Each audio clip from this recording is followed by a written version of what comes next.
بسم اللہ الرحمن الرحیم۔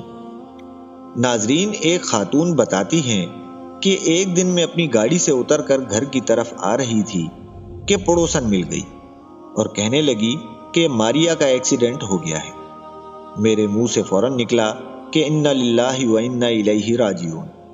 یہ سن کر وہ غصے سے بولی، ارے عجیب بات کرتی ہیں آپ، وہ زندہ ہیں۔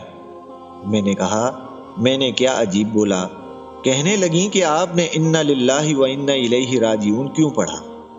میں نے کہا، اس لیے پڑھا کہ جب بھی کوئی بری خبر سنو یا تکلیف پہنچے تو پڑھنا چاہیے۔ اس پر وہ کہنے لگیں کہ کیا آپ نے مجھے پاگل سمجھ رکھا ہے؟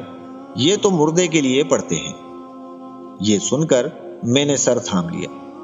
ناظرین، یہی مسئلہ ہے قرآن کو ترجمے کے بغیر پڑھنے کا۔ آپ کو پتہ ہی نہیں چلتا کہ آپ کیا پڑھ رہے ہیں۔ حالانکہ سورہ بقرہ کی آیت نمبر 156 میں اللہ پاک فرماتے ہیں، الذین اذا اصابتہم مصیبۃ قالوا انا للہ و انا الیہ راجعون، جس کا ترجمہ ہے کہ وہ لوگ کہ جب انہیں کوئی مصیبت پہنچتی ہے تو کہتے ہیں کہ ہم تو اللہ کے ہیں اور ہم اسی کی طرف لوٹ کر جانے والے ہیں۔ اللہ پاک ہمیں دین اسلام کی صحیح سمجھ بوجھ عطا فرمائے، آمین۔